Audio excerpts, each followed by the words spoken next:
I'm going to tell you some sort of like interesting adventures that I've had in the last week or so that are also kind of highlight some of the new lessons in my game. Some of the stuff I've learned from Julian and stuff I've learned from Tyler, and then some is just myself.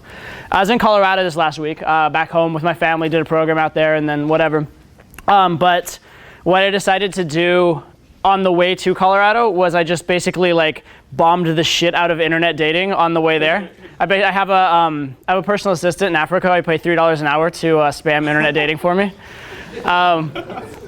Anyway, so I diverted his attention to Colorado and told him to send 3 times the normal number of emails. And so that's what I did. But what happens, one of these stories is at about 11 o'clock at night, the night before I was going to leave Colorado, a girl like messages me her phone number, and it's a really cute girl who I had been wanting to see. And she's like, finally, after like message, finally sends me her phone number. It's like 11 o'clock, I'm leaving, what the fuck, right? But I was already out, I just finished like another date that like was time constrained, I just kind of like forced it in there. And so I just picked up my phone, saw the message, I'm like, shit, 11 o'clock, I have to fly out in the morning, But I'm like, you know what, I'm gonna make this happen right now. Right? Normally I have this whole routine that I'll do to play it solid. I text them this like really sweet, cute message about like save my number so you can be appropriately excited when I call. Then I call, I like romance on the phone, etc. Take my time. But this time I was like, nope, this is happening right now. So I just like texted right away. I'm like, hey, what's up? This is Todd from like OkCupid. Listen, I'm flying out tomorrow, but I just wanted to talk to you like right now, real fast, just cause, right? And she's like text me back, and then I immediately, as soon as she texts back, I pick up the phone and just start talking to her. Like start talking to her. And then once I'm on the phone for like 5 minutes, I'm like, oh, that's cool. So what part of the city do you live in? And she says, she tells me or whatever. I'm like, okay, cool. Oh, that's funny. I'm near there. I'll just head on. I'll like start driving that way. She's like, no, you can't do that. I'm like, no, that's cool. Don't worry about it. I'm close. And I just keep talking the whole way. It was about like a half-hour drive actually. So for the entire half-hour drive, I'm like talking, joking around, making fun, laughing, whatever. And then when I get close, I'm like, oh shit, this is where the navigation, I'm almost at your place. She's like, you don't know where my place is. I'm like, oh yeah, right, you told me like Capitol area. Well, I guess I'll be at the Capitol in like 10 minutes. You wanna meet me there? I basically just kept going, kept persisting. Eventually I got her to meet me like outside of her apartment and like come out, have a little date, made out with her. And now like she's texting me. Actually, I think it could've gone really well, except for when we were sitting outside her place, her roommate came home. And the roommate just like looked at her like, what the fuck is going on? No, I think that kind of spoiled it. But the reason I bring that story up is that I think it's very, very important that you not have limiting beliefs, right? And that can be limiting beliefs about yourself. It can be limiting beliefs about what you deserve, that sort of thing. That's the most common sort of limiting belief. But another sort of limiting belief is a limiting belief about what's possible in circumstance. What's possible in circumstance. Another quick example for that. There's a guy who was my assistant in Australia, and he didn't have as good a game as me by any stretch of the imagination. Like if ever we were in a set together, I would have all the girls' attention, the girls would like me more, etc. But when he would go out, he would get all these really quick pulls. Like his average pull time from a cold approach is under 20 minutes. Average, okay? That's crazy. Which means he's actually fucking up a lot of things, because it means he's losing a lot that could have gone longer, and he's playing like way like burn it to the ground. But the fact of the matter is it's in his reality for that to happen.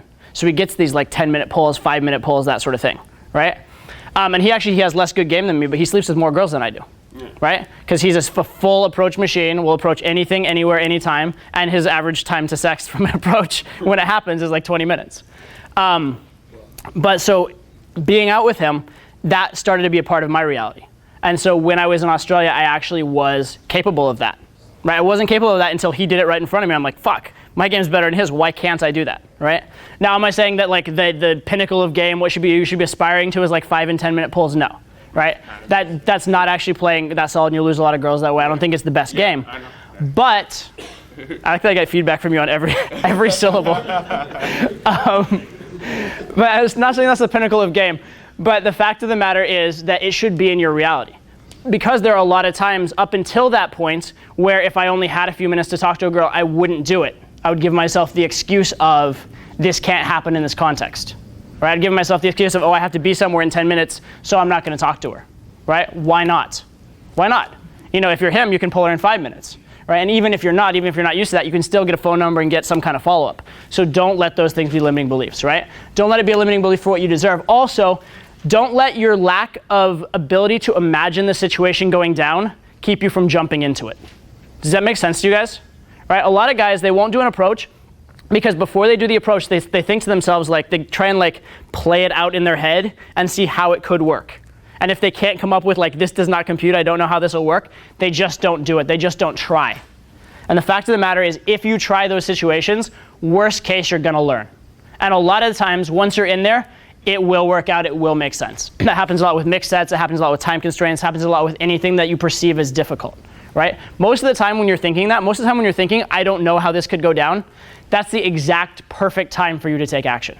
That's the exact perfect time. Which brings me to my second story. Last night, I was one night in New York because I was booked in either New York or Boston, depending where we got more students. And here I am in Boston, so thank you, Boston. I appreciate that. But so I stayed the night in New York, and I took a bus up to Boston today. So I was one night in New York, which is a place where I spend more time than anywhere else. And so I had a lot of potential leads for girls that I could see that night. And it was all, coming together in that one night period. And so essentially I ended up quadruple booked, okay? I had 2 girls that I really, really wanted to see that I was actually very excited to see, and then I had 2 others that just kind of like entered the mix. And the 2 that I wanted to see, normally I've done double bookings before, and usually what I'll do is I'll stagger them. I'll do like a 5 o'clock and an 8 o'clock, or 8 o'clock and a 10 o'clock, or whatever. But they both like chose 8 o'clock, and I didn't want to do a late date anyway. And so it was a tough situation. And so I actually, texted a bunch of like the different instructors and texted my assistant and said, what do I do with this situation? Because it was one girl I remembered as being really, really, really hot, but I had like a 2-minute interaction with her. Like literally 2 minutes. Didn't know shit about her. I was surprised she even ever texted me back, to be honest. I'm like, why the hell did she ever text me back? I don't even know, right? So she's down, and I'm very excited about that, but I'm like, I don't know if it's gonna go well at all. And then there's this other girl that went really well, and it's also very cute. And so I texted some people, and the answers are very telling. The answers that I got back are very, very telling. One set of answers I got was go for the set that was the better set, as in the set that went better, the easier one, go for the layup, right?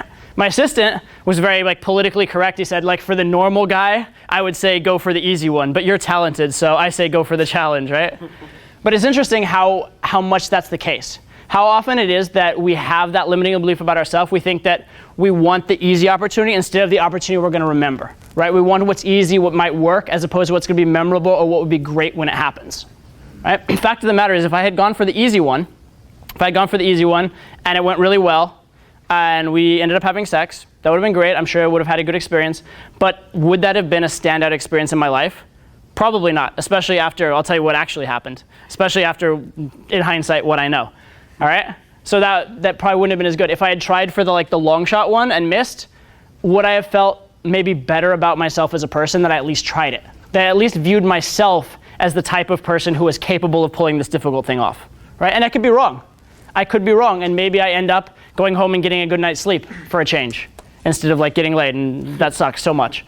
But at least I would be going after something great. I think I posted on my Twitter account recently, it's like, it's better for the soul to fail with a 10 than to succeed with a 7. Does that make sense? I like that. Right? It's better for the soul to go after what you really, really want, as opposed to settle for what you know you can have. Okay? So truly strive. And by the way, like when I say 10, I don't necessarily always mean just physical appearance. I mean whatever your personal 10 is. Whatever the type of girl you go for is. Okay? It doesn't have to be superficial. Even if we're all superficial, you don't have to be. Okay? It's all your own perception. What's that? It's all your own perception of what you think. Exactly, yes. Not society's standard. It's okay. It's just I'm at some point I may cut you off. But it's okay for now. It's all good, man. Thank you. That point may come sooner now. All right. Yes. Okay. But okay. So what I ended up doing, I got another piece of advice, and this one was from Tyler. And when Tyler speaks, I listen. But what he said take them both out.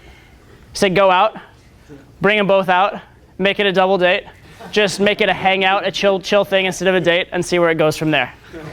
And it's interesting because I've contemplated doing this before, but I was always like, I have fear of loss, right? I have fear of loss. I have these 2 very good leads, girls, I'd love to sleep with both of them, and I know absolutely if I bring them both out, in my mind at least, that I'm not getting both of them, right?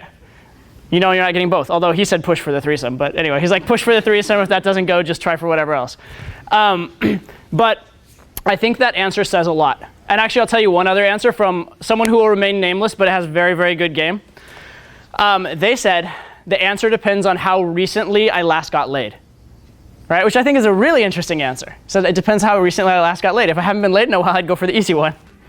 If I got laid last night, I'd probably go for the hard one, right? And what that means is it really comes down to abundance. It comes down to how much confidence you're having in yourself right now and how abundant you feel, right? The more you're willing to challenge yourself is the more abundant you feel. So here's sort of like, you know how people have the like, what would Jesus do sort of thing? What would I do if I was in total abundance? If ever you're at like a difficult crossroads, what would I do if I was in total abundance? And I warn you, you're going to create some very interesting fuck-ups doing this. However, you're also going to create some great stories, you're going to create massive improvement, and you're going to create the most growth that you can possibly have in your game and in your life, okay? So what I actually did is I brought the 2 girls out, and I actually invited the other 2 girls out too. The other 2 so-so girls. They ended up both flaking though. One of them had an all-nighter at work, and the other one got pissed off when I tried to make her like come with other people. So yeah, she tried to change the venue. She's like, "Can we do this place?" I'm like, "No, we can't. It'd be awkward for me because I have other people meeting me, it being my own daily day in town." And then she like flipped out, so she didn't come. But so I brought the 2 girls out, and then I also brought my assistant. Had a date that night because I wanted to get him to film. I was like, "Hey, you want to film a fiasco?" But he said he had a date, so I invited him and his date as well. So we had like this whole like shenanigans going on. And it actually went incredibly smoothly. It went incredibly well. And it got the hotter girl, who I was very concerned that she wasn't that interested yet. It actually got her chasing and trying very, very hard for me and set the frame very, very well for the night. Right? In fact, I think that was maybe the biggest contributing factor to me getting her back to my room and getting her into bed, was that. Because my own game was pretty decent, etc. with her, but I needed that to get over the hump, because I didn't have that much, and because she was really hot and she needed to chase. So it really set it up well. And it really worked out. And was it a risk? Yeah. Did I throw away like the easy situation? Absolutely. Could it have blown up in my face? Completely. But when I'm 80 years old, which is the better story? Is it the better story that I tried this crazy thing that I didn't even know if I could pull off that could have blown up in my face, and it blew up in my face? Or is it a better story that I went with the easy one and succeeded? Right? It's better to fail trying something great than it is to just do what you know you can do, okay? Now, don't take this too far. Like if you're a total newbie, you've never been laid in your life and you have an opportunity to sleep with a hot girl, and then you see some other girl on the other side of the room and you haven't talked to her yet, just go sleep with a hot girl, okay? Like there are levels to this, but for the most part, when you sense something that makes you a little nervous and something that makes you totally comfortable, be very inclined to go with the thing that makes you a little nervous, okay?